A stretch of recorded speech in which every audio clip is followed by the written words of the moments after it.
कोई टीवी अखबार ये खबर आपको नहीं दिखाएगा। आज देश की राजधानी दिल्ली में जंतर मंतर के पास सामाजिक न्याय के बड़े योद्धा बीएसपी के सरकार में मंत्री रहे स्वामी प्रसाद मौर्य ने बड़ा आंदोलन किया।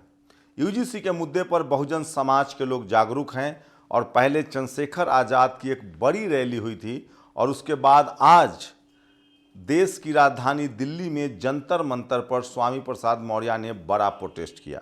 ये तस्वीरें आप देख सकते हैं। यूजीसी को लेकर लगातार बहुजन समाज के लोग जागरूक हो रहे हैं। टीवी अखबार से ये खबरें गायब हैं, वो पहले भी नहीं दिखाते हैं। इसीलिए कल अनिल यादव ने एक ट्वीट किया था कि देखिए, लखनऊ में मुट्ठी भर जनरल कैटेगरी के लोग जब यूजीसी के खिलाफ प्रदर्शन करते हैं तो दर्जनों कैमरा और मोबाइल पहुंच जाते हैं, लेकिन जब यूजीसी के पक्ष में धरना प्रदर्शन होता है तो आप नहीं पहुंचते हैं।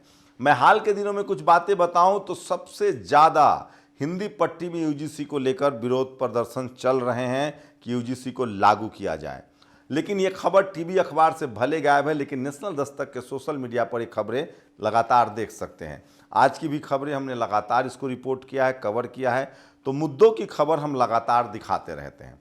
दूसरी जो सबसे बड़ी खबर है, चंद्रशेखर आज़ाद को जिस तरह से धमकी दी गई थी करनी सेना के एक नेता के द्वारा कि हम उनको देख लेंगे।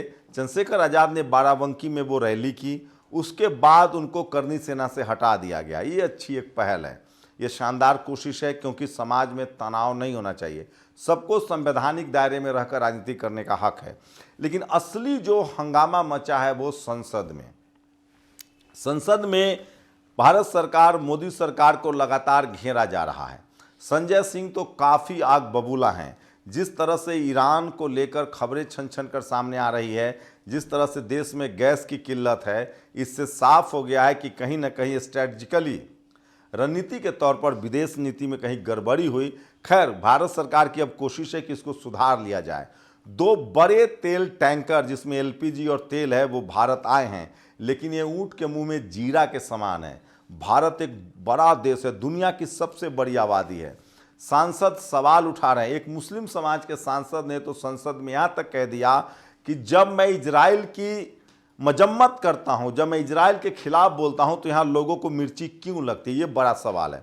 तो मुझे लगता है कि आज सोशल मीडिया पर सब लोग लिख रहे हैं कि ईरान से तेल आता है, ईरान से गैस आता है। जो लोग मुस्लिम से और इस्लाम से नफरत करते हैं, जो इस्लामोफोबिया के शिकार हैं, क्या वो गैस और तेल लेना बंद कर देंगे? सौमित्र राय ने तो यहाँ तक लिखा है कि रुक जाइए, आने वाले दिनों में अगर ये युद्ध लंबा चलता रहा तो भक्तों को, पहले वो गोबर खाते थे, गौमूत्र पीते थे, ये धार्मिक कार्य है, वो करते हैं, अब उनको खाना भी उपला पर बनाना पड़ेगा। लोग तंज कर रहे हैं कि अब उनको खाना खाने की ज़रूरत क्या है, वो गोबर खाकर और गौमूत्र पीकर मस्त रह सकते हैं। इस तरह के तंज हो रहे हैं, मैं नहीं कह रहा हूँ। इस तरह के वीडियो बनाए जा रहे हैं, मीम्स बनाए जा रहे हैं, रील्स बनाए जा रहे हैं। देश में सबसे ज़्यादा जो गैस को लेकर क्राइसिस है, जो खुद प्रधानमंत्री ने माना है। प्रधानमंत्री ने ट्वीट करके कहा था कि जो उस तरह से हम लोग कोरोना से त्रासदी से निकले हैं, उसी तरह से हम लोग इस त्रासदी से भी निकल जाएंगे। इसका मतलब गैस की क्राइसिस है।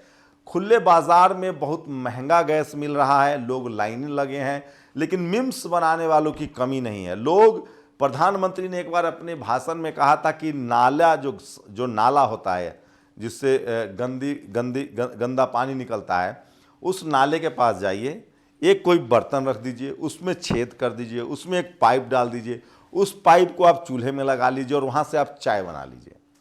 उसके बाद तमाम लोग, भगत राम जो कि कॉमेडी बनाते हैं, जो लगातार प्रधानमंत्री पर तंज करते हैं, तमाम ऐसे लोग जो सोशल मीडिया इन्फ्लुएंसर हैं, तमाम ऐसे लोग जो रील्स बनाते हैं, जो पॉलिटिकल सटायर भी करते हैं, कमेंट करते हैं, राजा यादव, ये सब लोग लगातार, अभी सबसे ट्रेंडिंग जो मुद्दा है कि नाले से कैसे गैस बनाया जाता है। तो सोचिए, कब प्रधानमंत्री ने बयान दिया था अब गैस की किल्लत है, लेकिन सच्चाई है कि गैस की किल्लत है।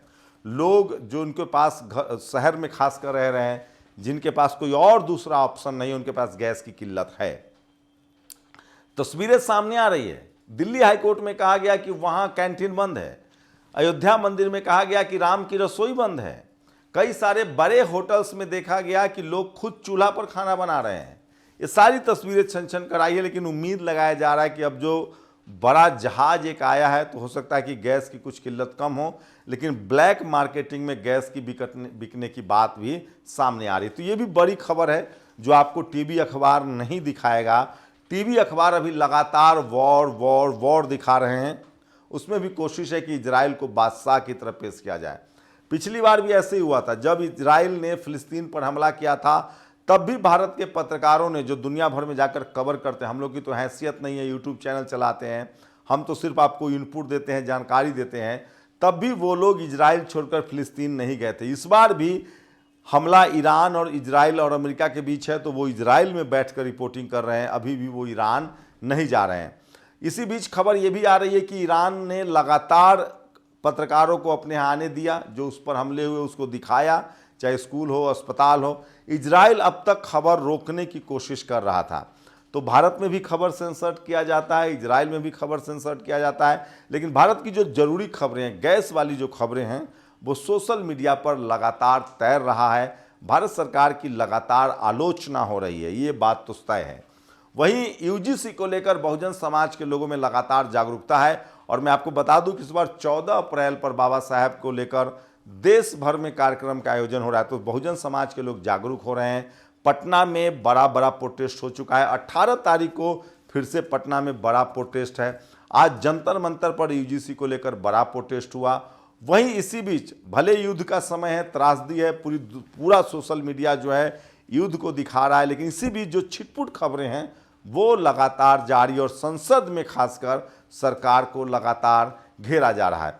अगर राजनीति की बात करें तो नीतीश कुमार जो हैं वो राज्यसभा का चुनाव जीत गए हैं, वो दिल्ली आ रहे हैं, मुख्यमंत्री उन्होंने लंबे समय तक रहा है, प्रधानमंत्री बनने का भी उनका सपना है। इसको लेकर भी तमाम तरह के कयास लगाए जा रहे हैं कि क्या नीतीश कुमार एक सोची समझी रणनीति के तहत दिल्ली आ रहे हैं, ये बड़ा सवाल है। आखिर वो दिल्ली क्यों आ रहे हैं, दिल्ली आने का उनका मकसद क्या है, एक मुख्यमंत्री का पद छोड़कर वो दिल्ली क्यों राज्यसभा में आ रहे हैं। लोगों का मानना है, जो उनके जानकार हैं वो कहते हैं कि अभी प्रधानमंत्री बनने का लालसा उनका खत्म नहीं हुआ है। तो क्या कोई बड़े उलटफेर की तैयारी है, राजनीति है, कुछ भी कहा जा सकता है। नीतीश कुमार राजनीति के मंजे हुए खिलाड़ी हैं, वो राज्यसभा सांसद बनकर दिल्ली आ रहे हैं। दिल्ली आने के बाद उनके पास पूरा समय होगा, दिल्ली में बैठकर वो चंद्रबाबू नायडू से मिल सकते हैं, वो चिराग पासवान से मिल सकते हैं। लेकिन मुख्यमंत्री को लेकर भी बहुत कुछ तय हो रहा है। कहा जा रहा है कि अब सम्राट चौधरी का मुख्यमंत्री बनना बिहार का लगभग तय है, और नीतीश कुमार के जो बेटे हैं वो उनका उप मुख्यमंत्री बनना लगभग तय माना जा रहा है। वहीं राज्यसभा के चुनाव में जिस तरह से क्रॉस वोटिंग हुई है, आरजेडी के लिए अच्छे संकेत नहीं है। कांग्रेस के जिन विधायकों ने अब्सेंट रहना पसंद किया था, उनका कहना है कि हम जनरल कैटेगरी के उम्मीदवार को वोट नहीं दे सकते थे, क्योंकि बीजेपी के जो उम्मीदवार थे दोनों, एक ओबीसी समाज से थे उपेंद्र कुशवाहा जो चौथे नंबर के उम्मीदवार थे, और एक दलित समाज के उम्मीदवार थे जीवेश राम, और हम उनके खिलाफ वोट देने नहीं जा सकते थे। ये बड़ी खबर है। वहीं कांग्रेस जो है उसने इस बार हरियाणा से शेड्यूल कास्ट समाज को राज्यसभा में भेजा है, उसको लेकर वो मार्केटिंग भी कर रहे हैं। आज उन्होंने एक प्रेस कॉन्फ्रेंस भी की, और जो नेता हैं एससी डिपार्टमेंट के जो चेयरमैन हैं, उन्होंने भी एक बड़ी प्रेस कॉन्फ्रेंस की है। वहीं मान्यवर कांशीराम साहब की जयंती से लेकर अभी भी बहस जारी है कि क्या उनको भारत रत्न नहीं देना चाहिए। कांग्रेस ने तो देर की ही है, क्या बीजेपी भी देर करेगी, ये बड़ा सवाल है। वहीं 5 राज्यों के चुनाव पर पूरे देश की अब नज़र जा रही है, सरगर्मी बढ़ने वाली है।